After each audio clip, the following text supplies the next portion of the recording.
ప్రస్తుతం మనతో పాటు ప్రముఖ ఆధ్యాత్మికవేత్త జ్యోతిష్య వాస్తు పండితులు లలితాదేవి ఉపాసకులు బ్రహ్మశ్రీ నానాజీ పట్నాయక్ గారు ఉన్నారు. గురువు గారితో మాట్లాడతాం. నమస్కారం గురుగారు. శ్రీమాత్రే నమః.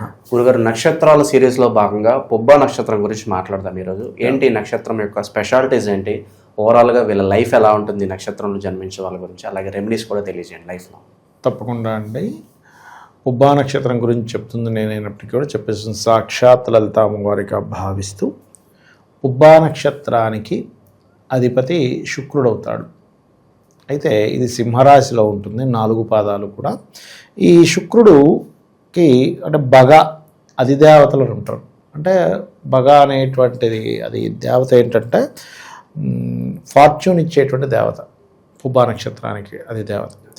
ఈ నక్షత్రం 4 పాదాల్లో కూడా ఉండేటువంటి వాళ్ళ లక్షణాలు కొంచెం డిఫరెంట్గా ఉంటాయి. సర్వసాధారణంగా జనరల్గా తీసుకుంటే వీళ్ళు 4 పాదాల్లో పుట్టినా కూడా, 4 పాదాలు ఏ పాదంలో పుట్టినా ఆర్టిస్టిక్ నేచర్ ఖచ్చితంగా ఉంటుంది. ఇంకా అందులో డౌట్ ఏం లేదు. పుబ్బా నక్షత్రంలో పుట్టారంటే అంటే వాళ్ళ మైండ్ సెట్ కొంచెం కళాత్మకంగా చేద్దాము, లేదా పాటలు పాడుకుందాం, లేదా ఏదైనా బొమ్మలు వేద్దాము, డ్యాన్స్ చేద్దామా, ఈ ఆలోచన హుందాగా ఉంటూ ఎట్ ఏ సేమ్ టైం ప్రేమతత్వాన్ని కలిగి ఉన్నటువంటి లక్షణాలు ఉంటాయి.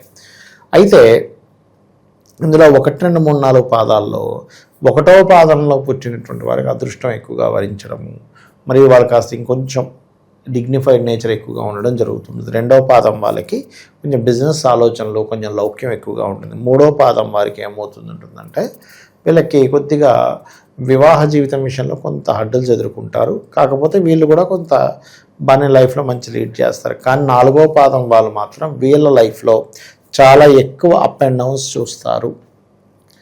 ఇప్పుడు వీళ్ళందరూ ఈ పుబ్బా నక్షత్రం వారందరూ కూడా వీరు చేసుకోవాల్సిన దేవతారాధన ప్రధానంగా అమ్మవారి ఆరాధన చేయాలి.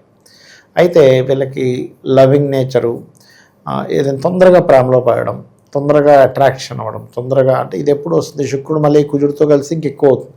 అదర్వైజ్ అవ్వాలంటూ లేదు. ఇదే పుబ్బా నక్షత్రానికి అధిపతి అయిన శుక్రుడు కనుక కేతువుతో ఉన్నాడు అనుకోండి, వీళ్ళు దేన్ని పట్టించుకోరు. మళ్ళీ ఇట్స్ డిపెండ్ ఆన్ వీళ్ళ యొక్క లక్షణాలన్నీ కూడా దేని మీద ఆధారపడి ఉంటాయి అంటే వీళ్ళ యొక్క జన్మజాతకంలో శుక్రగ్రహం యొక్క పరిస్థితి ఏమిటి, నీచంలో ఉన్నాడా, ఉచ్చులో ఉన్నాడా. ఉచ్చులో ఉంటే కళా సంబంధం ఇంకా బాగా పెరుగుతాయి. అదే కాకుండా ఈ శుక్రుడు బ్యూటీ రిలేటెడ్ ఏదైనా, ఇప్పుడు మనకి బ్యూటీస్ ఉంటాయి, బ్యూటీ సంబంధించిన ఏవైనా సరే రాణిస్తుంది. అలాగే మరొకటి ఏంటంటే వీళ్ళ మైండ్ సెట్ ఎలా ఉంటుంది అంటే ఏదైనా ఒక పని చేయాలి, మిగతా అందరి నక్షత్రాల కంటే ఈ పుబ్బా నక్షత్రం వాళ్ళకి నాకు చెప్తే వెంటనే దాన్ని క్రియేటివ్గా చేయడానికి ఎక్కువ ఛాన్సెస్ ఎక్కువగా ఉంటాయి. అది ఇక వీళ్ళకి ధనం కూడా రావడం ఏంటంటే ఏదైనా కళా సంబంధం మూలంగానే ధనం వస్తుంది. వీళ్ళ కాన్వర్జేషన్ కూడా అవతల వాళ్ళకి వినసొంపుగా ఉండేలా మాట్లాడగలిగేటువంటి లక్షణాలు అధికంగా ఉంటాయి పుబ్బా నక్షత్రం వారికి. ఎవరికో థర్డ్ లార్డ్ పాడైపోతే మనం ఏం చేయలేం అన్నది. బట్ 99% ఆఫ్ పీపుల్ మాట్లాడేటప్పుడు ఆ మాట వినాలనిపించడం, ఆ వాయిస్లో తెలియని ఒక స్పెషాలిటీ ఉండడం, కొంచెం మనకి పురుషులైతే పురుష సంబంధంగా ఉండే వాయిస్లో ఒక స్వీట్నెస్ ఉంటుంది, స్త్రీలైతే స్త్రీ సంబంధంగా అలా ఉంటూ ఉంటుంది.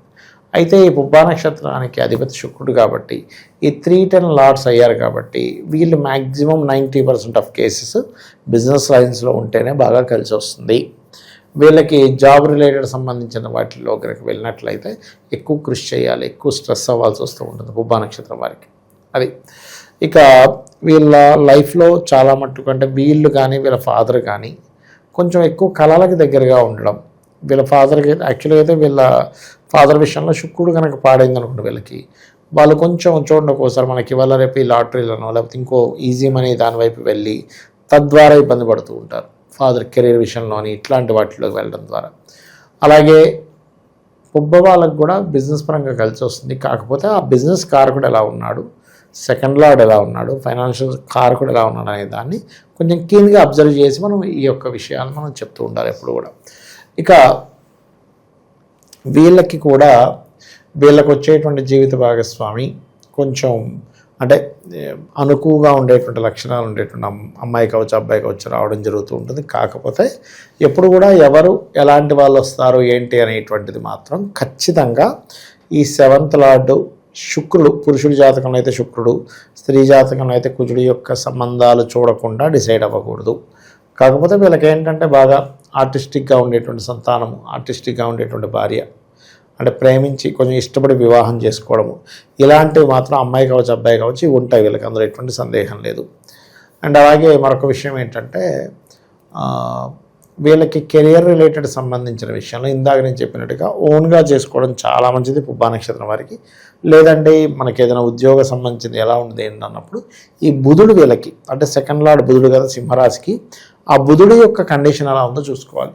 బుధుడు సహజంగానే మనకి వ్యాపారాలకు కారకుడు. ఈ వ్యాపార కారకుడు అయినటువంటి బుధగ్రహము పాపకత్తెల్లో ఉందా శుభకత్తెల్లో ఉందా? ఒకవేళ పాపకత్తెల్లో ఉందనుకోండి వీరికి వెంటనే ప్రోడక్ట్ రిలేటెడ్ అమ్మకూడదు. సర్వీసెస్ ఇచ్చేవి ఏం పాడైపోయేది ఉంటుంది అక్కడ, ఏముండదు కదా. కాకపోతే సర్వీసెస్లో మరీ హై రేంజ్కి వెళ్ళినప్పుడు ఎక్కువ మంది సిబ్బందిని పెట్టుకున్నప్పుడు మాత్రం కొంత దాని ఎఫెక్ట్ ఉంటుంది ఎప్పుడైనా బిజినెస్ డౌన్ అయినప్పుడు. కాబట్టి వీళ్ళు ఎక్కువ సర్వీసెస్, కళలు, ఆరోగ్యము ఇలాంటి వాటిల్లో బాగా రాణిస్తారు చెప్పాలంటే పుబ్బా నక్షత్రం వాళ్ళు. అండ్ అలాగే వీళ్ళకి జాబ్ సంబంధించిన విషయంలో స్టార్టింగ్లో కొంచెం ఎక్కువ తిరగవలసిన పరిస్థితి రావడం, సర్లే మనకి జాబులు వచ్చేటట్లే వదిలేసి బిజినెస్లోకి వెళ్ళిన తర్వాత బాగా సెటిల్ అవ్వడం, ఇలాంటి యోగాలు ఎక్కువగా ఉంటాయి పుబ్బా వారికి చూసుకున్నట్లయితే. వ్యాపారం కనుక వీళ్ళు ఉదాహరణకి వాక్కుకి సంబంధించినవి, కమ్యూనికేషన్ సంబంధించినవి బాగా కలిసి వస్తాయి వీళ్ళకి. అది ఆధ్యాత్మిక సంబంధించినవి, ఇప్పుడు ఆస్ట్రాలజర్స్, వాస్తు పండితులు వీళ్ళు ఉంటారు కదా, వీళ్ళకి కూడా ఈ యొక్క పుబ్బా నక్షత్రం యొక్క ప్రభావం ఖచ్చితంగా బాగుంటుంది. అది మెయిన్గా చూసుకోవాలి. ఇక వీళ్ళకి లక్కీ నెంబర్స్, లక్కీ కలర్స్ చూసుకుంటే శుక్రుడు కనుక బాగున్నాడు అనుకోండి 5వ నెంబర్ చేసుకోవచ్చు, నో ప్రాబ్లం. 5, 4 అదేవిధంగా 6వ నెంబర్ కూడా వీళ్ళకి పనికి వస్తుంది. లక్కీ కలర్స్ అనేటువంటివి శుక్రుడు బాగున్నాడంటే white colour is best colour వీళ్ళకి, వైట్. అట్లాగే అయితే ఇక్కడ ఏంటంటే ఎప్పుడు కూడా ఒక కలర్ని ఎంపిక చేసుకునేటప్పుడు నక్షత్రం బట్టి కొంతవరకు చూపిస్తుంది, కానీ వాళ్ళ పర్సనల్ చార్ట్లో అసలు నవగ్రహాల్లో ఏది బలంగా ఉందో తీసుకోండి. మీకు ఇప్పుడు ఏం కావాలో తీసుకోండి. ఇప్పుడు ఏదో ఉదాహరణకి వీళ్ళ డబ్బులు కావాలి, ఆ డబ్బులకు ఇచ్చే గ్రహాన్ని ఫస్ట్ ప్రాధాన్యత ఇవ్వాలి.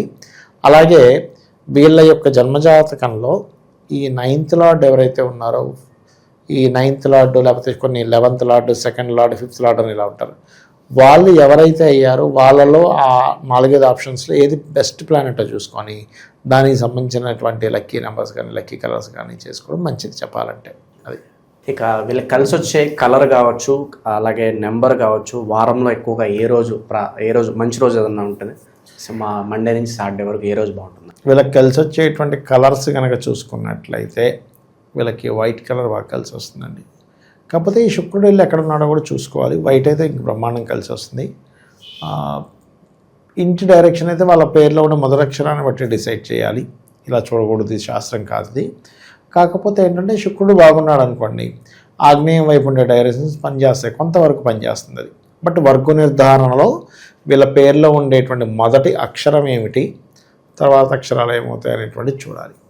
కెరీర్ పీక్స్లోకి వెళ్ళే టైం అంటే ఏం చెప్తారు? అలాగే డౌన్ఫాల్ అంటే ఏ దశల్లో వీళ్ళకి కాస్త ఇబ్బందిగా ఉంటుంది అంటారు? ఎప్పుడు కూడా అండి కెరియర్ పీక్స్కి వెళ్తాడా, బిజినెస్లో పీక్స్కి వెళ్తాడా అనేది జాతకంలో ఉంటుంది. వాళ్ళు ఏమి చేస్తే బాగుంటుందో అందులో ఉండాలి ఫస్ట్. అంటే ఉదాహరణకి బిజినెస్ చేసే యోగం ఉంది, మనం వెళ్ళిపోయి ఆ వ్యక్తికి జాబ్ పెట్టించేసాం, సాటిస్ఫాక్షన్ ఉండదు, వెళ్ళలేడు, ఆగిపోతూ ఉంటాడు. అలా కాకుండా బిజినెస్లో యోగం ఉంది, అప్పుడు బిజినెస్సే పెట్టించాలి. అయితే వీళ్ళకి ఏంటంటే any creative related, medical related ఖచ్చితంగా వీళ్ళకి కలిసి వస్తుంది, అందులో డౌట్ ఏం లేదు. ఇక వీళ్ళకి శక్తివంతమైన ఆలయాలు కావచ్చు, జీవితాంతం చేసుకోవాల్సిన పరిహారాలు కావచ్చు, ఏదైనా తెలియజేయండి. తప్పకుండా అండి. వీళ్ళకి పర్టికులర్గా శుక్రుడి యొక్క నక్షత్రం అయింది కాబట్టి అమ్మవారి ఆరాధన చేయడం ఉత్తమం, ఇంకా అందులో తిరుగులేదు. అండ్ వీళ్ళు ఎక్కువగా అంటే శుక్రుడు కనుక మరి కొంచెం స్పాయిల్ అయ్యాడు అప్పుడు మాత్రం బొబ్బర్లు దానంగా ఇవ్వమని చెప్తారు. ఎందుకంటే మెంటల్లీ డిస్టర్బ్ అవ్వకూడదు ఎప్పుడు మనిషి. వీళ్ళకి అధిష్టాన దేవత శుక్రుడు అవుతున్నారు కాబట్టి అమ్మవారి ఆరాధన, అమ్మవారికి తెల్ల పుష్పాలతో పూజ చేయడం, ఇవి కనుక చేసినట్లయితే ఫస్ట్ వీళ్ళ మానసిక ఇది ఎక్కడ ఇబ్బంది పడకుండా స్టెబిలిటీగా ఉంటుంది, ఆటోమేటిక్గా వీళ్ళకి పని జరుగుతుంది. సో జీవితాంతం కూడా ధనం నిలబడాలి, అధిక ఖర్చులు ఉండకూడదు, వృధా ఖర్చులు ఉండకూడదు ఉంటాయి, ఏదన్నా రెమెడీ ఉంటుంది సార్ వీళ్ళు కదా నరఘోష నరదిష్టిని తప్పించుకోవడానికి కదా? అంటే ఖర్చు అనేటువంటిది కనుక చూసుకుంటే మనకి చంద్రరాశి అవుతుంది, 12వ రాశి అవుతుంది. కొంచెం బియ్యం దానం, అన్నదానం ఇవ్వడం, వీటి ద్వారా చాలా మటుకు కంట్రోల్ అవుతుంది. పుబ్బా నక్షత్రం గురించి ఓవరాల్గా వీళ్ళ లైఫ్ ఎలా ఉంటుంది ఓవరాల్గా చాలా బాగా వివరించారు. ధన్యవాదాలు సార్. శ్రీమాత్రే నమః.